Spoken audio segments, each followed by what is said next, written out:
Santiago, general ¿por qué estamos hablando de esto? de la sostenibilidad. Sí, no sé. Eh, Si quieres, saque bueno, su lado académico, fresco, tranquilo. ¿Por qué pues yo estamos, o creo sea, que por qué a mí, incluso, por qué a Felipe Marconi lo invitan a hacer una conferencia sobre sostenibilidad en la vivienda? ¿Será que eso es importante o por qué la gente está hablando de sostenibilidad? ¿Esto es un tema cosmético? ¿Es un greenwashing? ¿Por qué estamos hablando de sostenibilidad? ¿Por el COP26? ¿Por la conferencia de Río? ¿Por qué cree usted que estamos hablando de sostenibilidad? pues son varias cosas.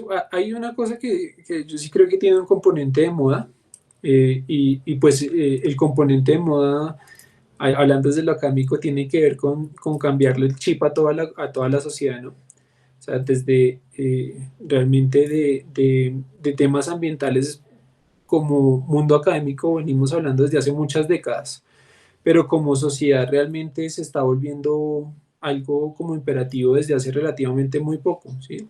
Yo no recuerdo mucho tener mucha formación en mi colegio o incluso con mis papás de cuidado del medio ambiente, ¿sí?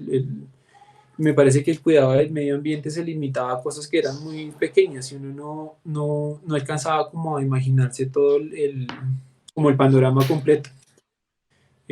Pues ahorita pues hay cosas que son preocupantes pues que dice la ciencia que ya estamos ante una cosa como mucho más inminente y que tenemos que cambiar como sociedad. Entonces, yo creo que tiene que ver con varias cosas, como con un cambio de mentalidad social, que me parece que es como generalizado, que se ha dado durante décadas viniendo desde el mundo académico, transfiriéndolo a lo social, pues no, yo no creo que sea nada accesorio, realmente me parece que es algo como sensato, ¿sí? Realmente entender que vivimos en un lugar que es una especie finita, pues es algo que es apenas lógico, ¿no? Uno pensaría que a las personas se les debería ocurrir eso con mucha mayor naturalidad y pues uno ve personajes como Trump que han tenido mucha buena educación y mucho mundo y realmente no pareciera que no fuera tan obvio, ¿sí? Claro. Realmente, que es complejo, ¿no? Uno, por ejemplo, ahorita con todo lo de la pandemia y de esta tipo de reuniones, uno, uno suele sentir que tiene menos impacto ambiental, ¿no? Pero también chévere preguntarse cuánto me estoy consumiendo en energía aquí. Todos los datos que estamos generando aquí se están grabando en un servidor que consume energía. O sea, realmente es que ser responsable es muy fregado. Para mí no es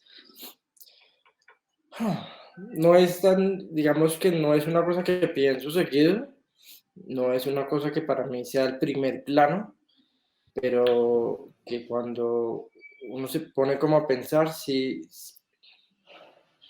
digamos en la parte ecológica, sí, la sostenibilidad ecológica y global warming y todas esas vainas, nunca pienso en eso, pero a la larga sí es importante.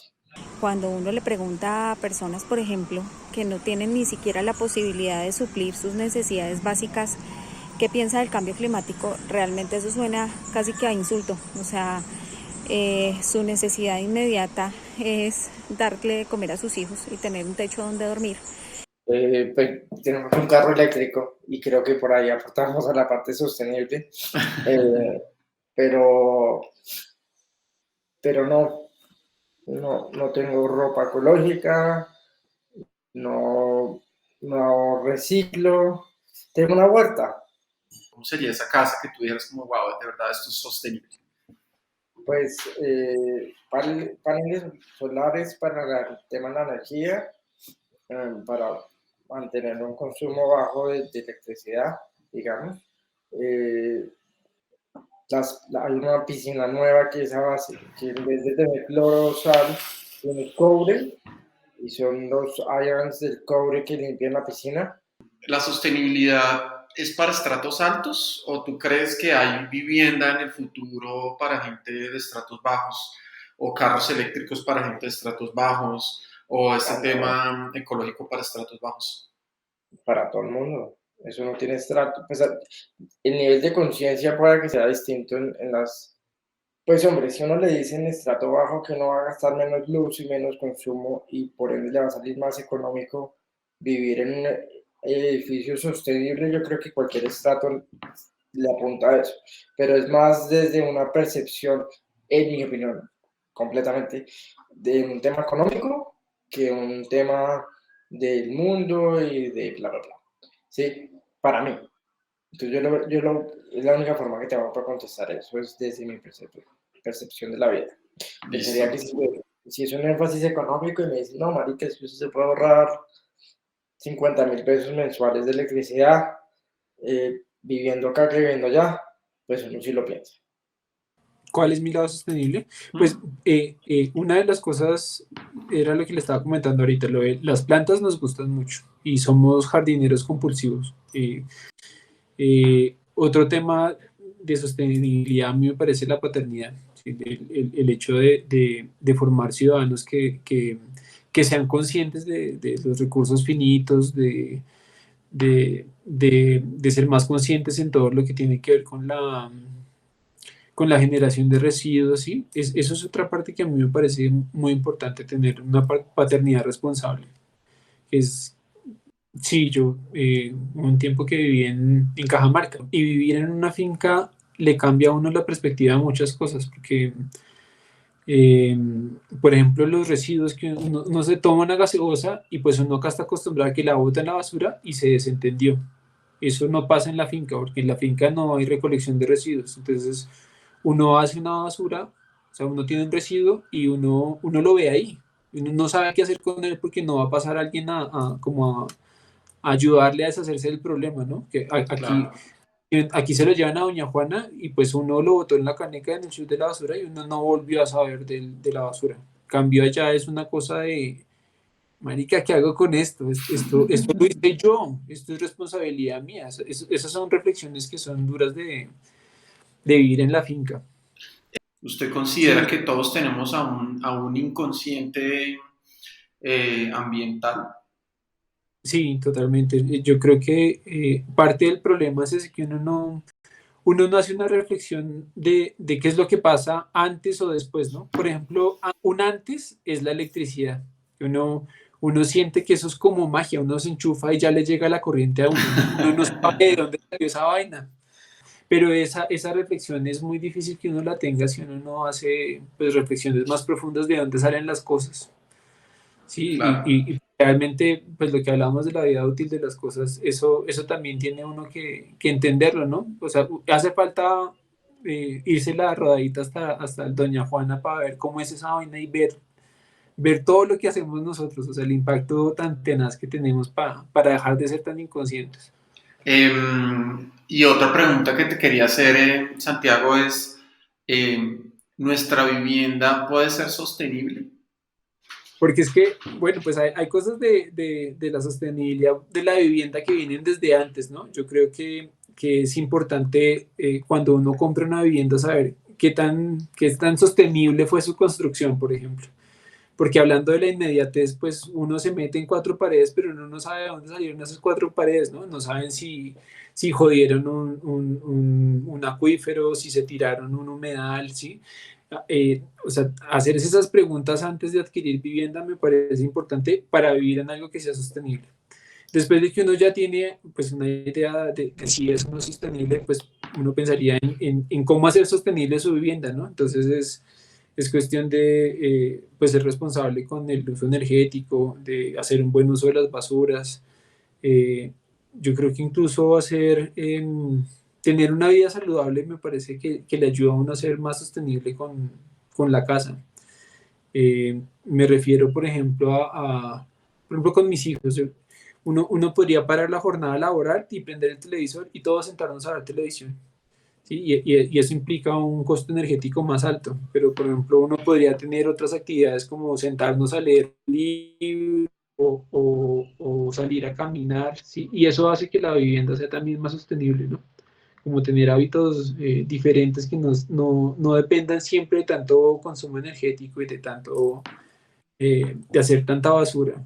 Por ejemplo, los alimentos también uno se come algo y todo viene en plástico. ¿Cómo hace uno para tener unos consumos que son pues más responsables, ¿sí? Y eso también se hace pues en todo lo que tiene que ver con la vivienda, o sea, no solo con lo que es la vivienda, sino cómo uno habita la misma vivienda, ¿no?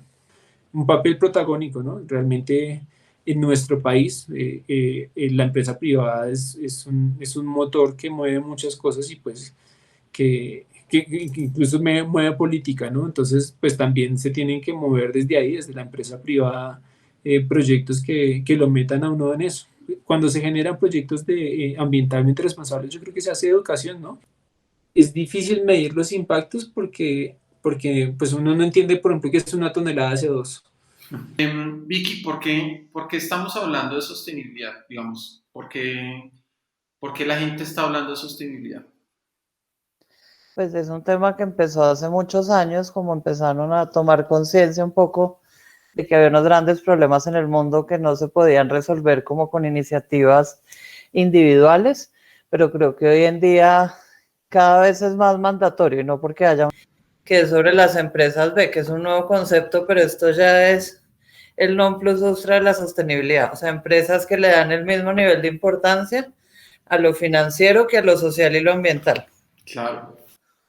De ser más sostenibles o tener menos impacto, a su vez la gente tiene que empezar a consumirlos más. O sea, esa interdependencia de la que te hablaba hace un rato, no solo actúa para los impactos, sino también para los cambios. Es como que todos tenemos que ir entendiendo el mindset e ir cambiando.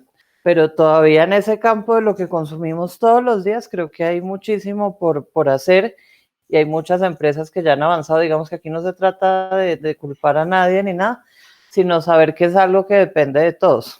Entonces, creo que hay un factor cultural de resistencia al cambio, tal vez de desconocimiento, de investigación y encontrar las mejores formas de hacer las cosas. Seguramente en algunos casos también hay un tema de voluntad, o temas políticos o de intereses económicos. Claro, y una de las cosas que yo me he preguntado, Vicky, es cómo hacer que esto no sea simplemente una cuestión cosmética, digamos, sostenibilidad cosmética. Sí, ese es un tema también, hemos tenido esas discusiones en un club de lectura que estoy. Digamos que existe obviamente empresas que la motivación es esa, es como mostrar una foto, digamos, de algo que a veces no es real, pero creo que cada vez está cambiando más la convicción y sí, como la convicción de todos los actores. Para uno actuar en la realidad y generar transformaciones, pues tiene que empezar por ser consciente de la realidad y no hacerse el loco. Si me entiendes, ay, sí, ya todos estamos cumpliendo la ley, entonces vamos más allá. Obvio, ese es el ideal, pero no siempre es la realidad. Entonces, uno para generar Claro. cambios creo que tiene que decir, pues esta es la realidad, empecemos a dar esos pasos en ese camino que te digo hacia ir mejorando y abordando los temas. La vivienda sostenible ideal, ¿cómo es? La vivienda sostenible ideal. Eh, pues la respuesta rápida sería que tenga en consideración, digamos, los aspectos ambientales de su entorno y del proceso de producción de la vivienda en sí misma, las necesidades y la calidad de vida de quienes van a vivir ahí y obviamente que sea financieramente rentable y posible, porque la sostenibilidad siempre tiene esas tres paticas. Claro. Ampliando un poco más eso tiene que ver con un desarrollo urbano pues que sea equilibrado, que esté en una zona que tenga acceso a temas de infraestructura social, transporte, o sea, porque obviamente yo me puedo comprar un terreno, quién sabe dónde despoblado, y hacerte una vivienda sostenible, pero que vas a estar alejado de todo. Igual hay gente que lo hace y está bien, hay comunidades autosostenibles, pero lo que digo es que tenga acceso a todos los servicios públicos y sociales, y lo que te digo, que tenga en cuenta quiénes van a vivir ahí, qué necesidades tienen, pues el acceso a la educación, todo ese tipo de cosas. Y lo que te decía, que se sea financieramente rentable, que use los mejores materiales, digamos, o los materiales más sostenibles que han evolucionado más en ese proceso, que generen mayor confort para sus habitantes, y más duración en el tiempo, ¿no? Porque sostenibilidad también pues habla de durar y permanecer en el tiempo. La sostenibilidad es para qué estrato. No, pues, no tiene estrato. Debería ser para todo el mundo. ¿Y es practicable en esas 3 patas, como tú dices, en ese sentido? Sí, pues es el reto y ya pues está pasando y de hecho se ha demostrado y hay estudios que muestran que las empresas que ponen un poco al mismo nivel esos 3 elementos, las 3 patas, generan mejores utilidades. Y creo también que el consumidor es cada vez más consciente, o sea, cada vez como ciudadanos somos más conscientes de eso y ya empezamos a tomar decisiones distintas frente a cosas. Cada vez las personas están más informadas y toman decisiones más informadas y eso evidentemente mueve a las empresas. Y lo que te decía, también está comprobado que son más rentables las empresas que se ocupan de esos asuntos y más vigentes en el tiempo. ¿Cómo justificar que es buen negocio ser sostenible? Sí, pues ahí ahorita te comentaba que hay un nuevo concepto que es el de las empresas B y son empresas básicamente, uno, que se basan en un propósito, incluso para captar el talento humano de las empresas, ¿sí me entiendes? Ya hay mucha gente y los mejores talentos obviamente quieren trabajar en las mejores empresas y las mejores empresas son las que tienen un propósito y que tienen en consideración lo que te decía, que hacen parte de un ecosistema o como le quieras llamar, de un entorno, que no están solos en el mundo. Entonces, además también los temas de inversión, cada vez son más los inversores que se fijan que las empresas tengan como una coherencia entre todos sus temas de ética y de gestión y gobierno corporativo. O sea, es un cambio que se está dando en todos los niveles. Mira, acá hay una que dice el 64% de los consumidores eligen, cambian, rechazan o boicotean una marca basados en su contribución social. Una vez empleados, el 93% de los trabajadores activos en las causas de la organización dicen estar orgullosos de los valores de la empresa y 92% sienten un sentido de fidelidad por la compañía. Sí, además creo que esa transformación también va haciendo que la vara vaya subiendo, ¿sí me entiendes? Y va volviéndose más general. Yo estaba pensando cuál sería el ideal del mundo y es que ya la base de todas las cosas que uno hiciera estuviera lo más optimizada posible, ¿sí me entiendes? O sea, que lográramos ya, pues eso será, quién sabe, en unos años, pero que todo lo que uno produjera y consumiera causara el menor impacto. Entonces, no sé, hablan mucho también de fortalecer los mercados locales y no sé, consumir cosas cada vez más locales para evitar los temas de transporte, refrigeración, un montón de cosas y además fortalecer las economías locales. Yo creo, la verdad, que estamos en una transición, lo que te digo, hace mucho se viene hablando de sostenibilidad, pero estamos como en una transición muy definitiva y mucho más como de cambiar realmente los chips de manera más fuerte, sí, de acuerdo. ¿Será que la pandemia nos hizo un poco más conscientes del lugar donde habitamos? Sí, totalmente. Yo creo que eso cambió. De hecho, mucha gente se ha vuelto a sus ciudades natales. Digamos que no solo el lugar donde vivimos y los espacios que tenemos que permitan distintas actividades, sino el tema del teletrabajo y todo eso abrió un montón de posibilidades. Y bueno, yo creo que esto que sea una semilla para lo que venga más a futuro, no solo en cuanto a lo que estamos hablando, sino a los temas de los que uno podría hablar, ¿no? Seguramente. Súper, mil gracias y bueno, espero que dejemos sembrada esa semilla y que crezca a pesar del clima. Un Me abrazo. encanta. Gracias. Mil Bye. gracias. Chao. Chao, chao.